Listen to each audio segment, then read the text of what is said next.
A very warm welcome to the third edition of Goa Art and Literature Festival 2012 at ICG. Today we have with us a dynamic journalist, Yusuf Jamil. Hello, sir. Hi. Well, we've known that you have been associated with a lot of publications, that is BBC News, Reuters, Time, Voice of America, and New York Times, as well as Deccan Chronicle publication. So, do you feel the difference of working in different institutions like this? Not really. I mean, it depends on the kind of story you're interested in. And of course, I have been reporting on Kashmir and from Kashmir for quite some time. And obviously, all the publications are interested in Kashmir's story. But then there is a degree of the kind of stories they want from me on Kashmir or from Kashmir. Foreign media is interested in certain stories, certain topics, and Indian newspapers, particularly my newspaper, is interested in overall situation, day-to-day happenings, and some special stories, orbit stories, almost everything.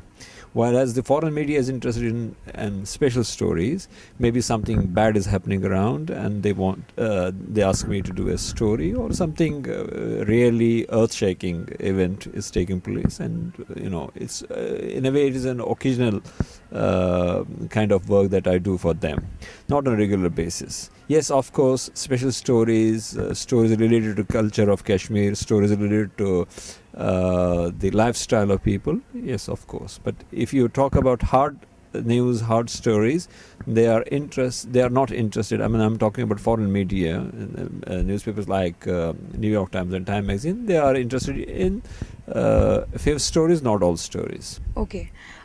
You won International Press Freedom Award. That was in 1996 because we gone through very bad times right from 1990 when the militancy started in Kashmir, and Indian security forces reacted to that. They launched a counter-attack against militants, and it became very difficult for journalists to operate in Kashmir, operate from Kashmir.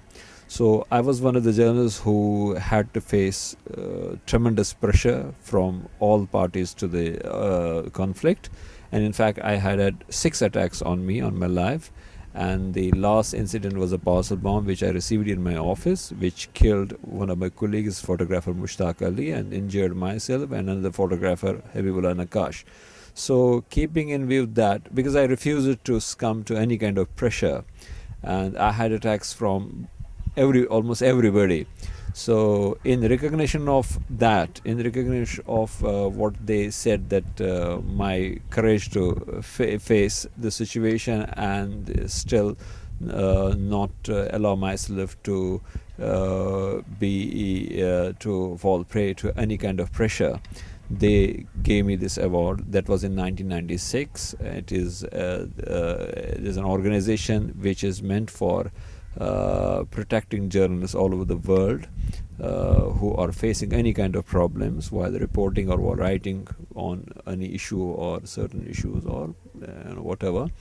For all the commendable job, you've also won Best Journalist Writer Institute by South Asian Free Media Association. Actually, we were taken, SAPMA is an organization formed by journalist community from all the SAARC nations, including India and Pakistan.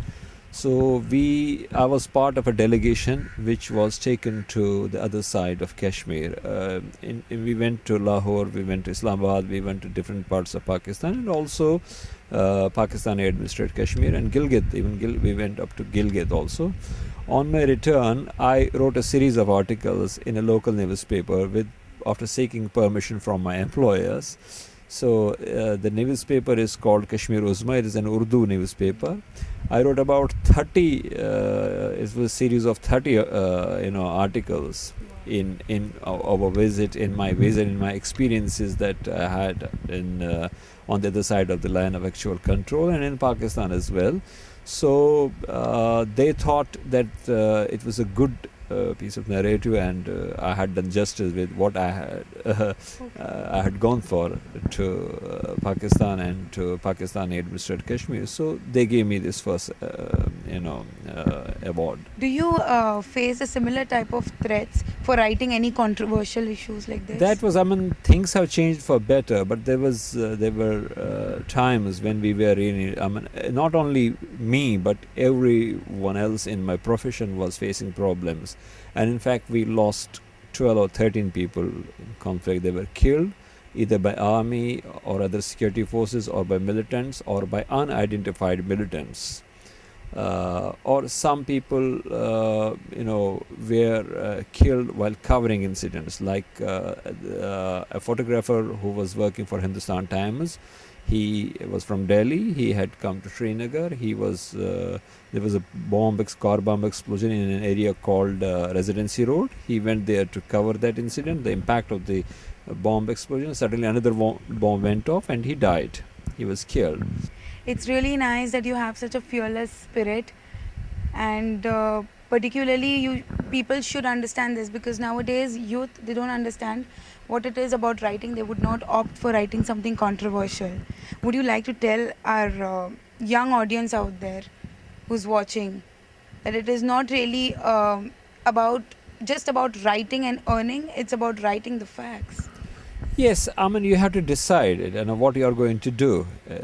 I decided when I initially started facing problems, I had only two options: either to leave this profession, or at least leave Kashmir and do journalism somewhere else, or face the situation. So I decided to face the situation. So I am a believer. I believe in God and I trust God, and I thought that I won't die before actually I have to die.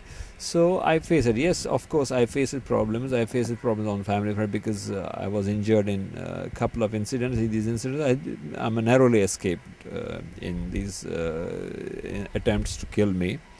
But again, I said, no, I have to stick to the truth. I have to report the truth, come over what may.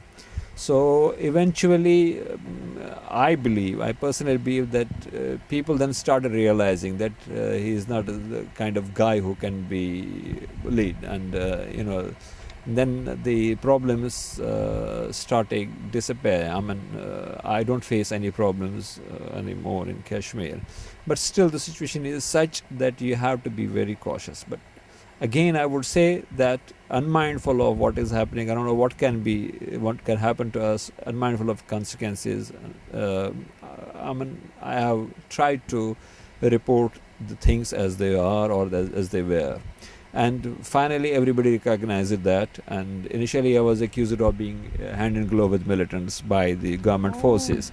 And the other side would say that you are an Indian agent. I was twice asked to leave Kashmir because you are an Indian agent. And on the other hand, I was accused by the security forces that you are glorifying militants, you are supporting militants, so you should stop it or face consequences. I said, nothing doing. Whatever I have been doing, because I feel that as a journalist, it's my duty, it's my responsibility to report the truth, whether this pleases somebody or makes somebody angry.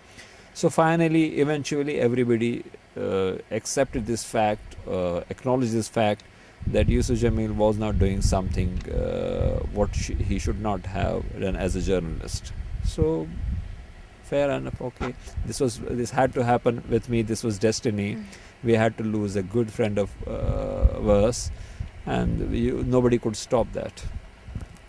What do you think about Goa Literature Festival as a platform? Is it this is demoting, for the first promoting? time. I was hardly knowing anything about this event that they are organizing for the last 3 years. So I was invited. I spoke to a couple of friends who had been to this place and for this event earlier, and they assured me it is worth going there. So I decided, yes, I will come, and it has been we are having a wonderful time here, and we really enjoy it. And also, it's helpful because we have got the opportunity to exchange our views, to talk about our own experiences. And, yeah, it's good. I'm happy that I decided to come. Okay. It was really nice talking to you, Mr. Yusuf Jamil. Thank you very much. My pleasure to be with you and my pleasure to be in Goa.